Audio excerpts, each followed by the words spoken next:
This video will give you an overview of how you can use two products in combination that you already have access to create a powerful waiting room experience. The products I'm referring to are the Visitor Prioritization Cloudlet and mPulse.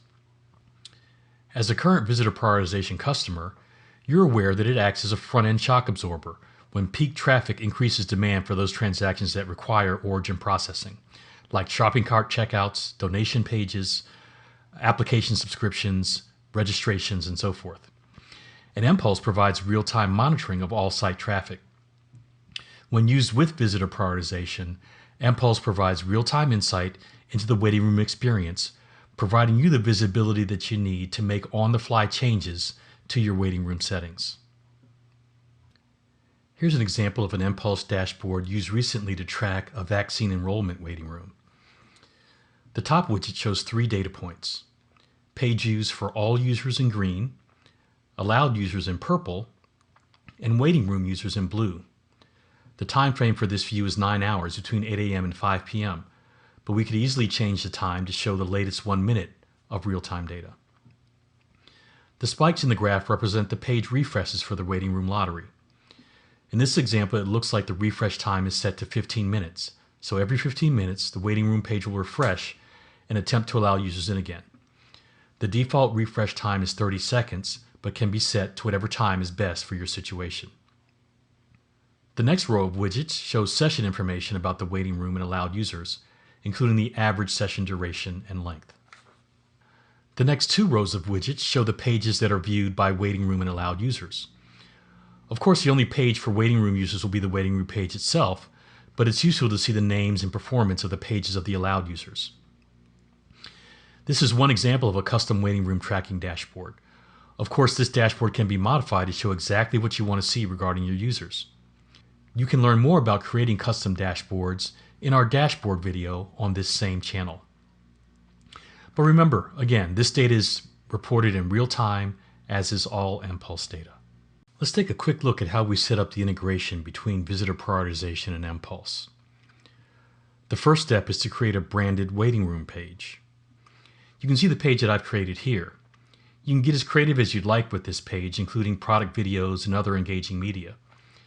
Make it something that will both inform your users that they're in a waiting room, yet hold their attention. There's some essential information contained in the template file that must be included on this page. You can download the template and get other setup instructions on the Visitor Prioritization page of learn.akamai.com.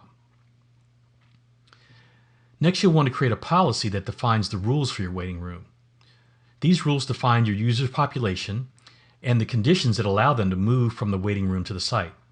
For example, you can define a policy that allows all premium users to enter the site immediately, while regular users enter the waiting room for 30 seconds with a 50% chance of then entering the site. Complete instructions for setting up your policies are also available on learn.akamai.com. Next, you'll need to add a visitor prioritization rule to your property in Akamai Control Center.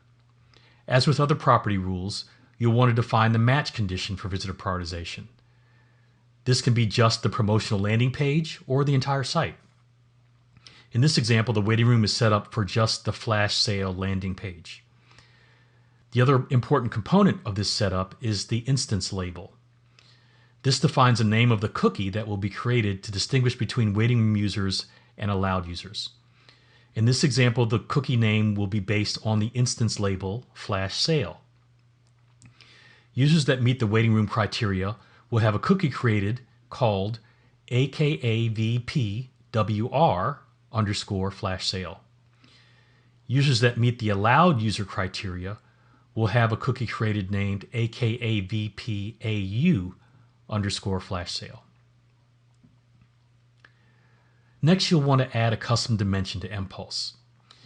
mPulse Custom Dimensions is a very powerful feature that allows you to sort and display data in meaningful ways.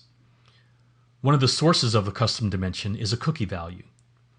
mPulse can read the cookie established by visitor prioritization to distinguish between waiting room users and allowed users.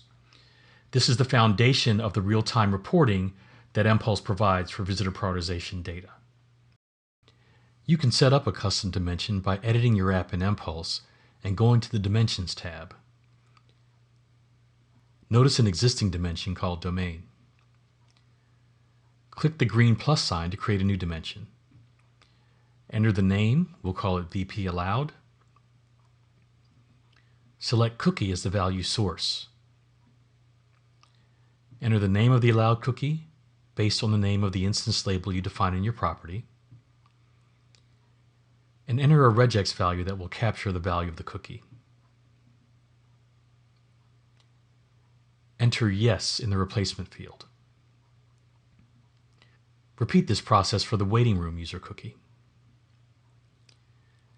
You can get a deeper understanding of custom dimensions by viewing the video on that topic on this same channel. Now that mPulse is configured to read visitor prioritization data, you can create custom dashboards similar to the one we reviewed earlier. Or you can import an existing dashboard. To do so, go to the Dashboard section of mPulse, click on the dotted menu and select Import. Locate the dashboard XML file, select Overwrite for conflict resolution. You can now open the dashboard. Locate it in the dashboard list and double-click to open. You'll now need to update the dashboard with the settings of your new custom dimension. To do so, select the widget you want to update and click the Edit icon. Then select the Filter tab. For the attribute field, select the name of your waiting room dimension and select Yes for the value. Then click Apply. Repeat the same process for the Allowed User widget. Hopefully you now have an understanding of just how easy it is to get real-time reporting data on the visitor prioritization waiting room experience with mPulse. Now that you have this insight, there's some powerful changes you can make to the waiting room experience in near real time. For example, you may want to change the waiting room refresh time, or change the percentage of users you allow into the site, or shut the waiting room down and allow all traffic into the site. All this and more is possible because of the insights provided by mPulse. Finally, the mPulse features presented here require the enterprise version of mPulse. If you're an Ion customer, you probably have the Lite version already, but just reach out to us if you want to set up a free trial of mPulse Enterprise and give this integration a try. I hope you found this information useful. Let us know if you have any suggestions or want additional videos on this or any other topic.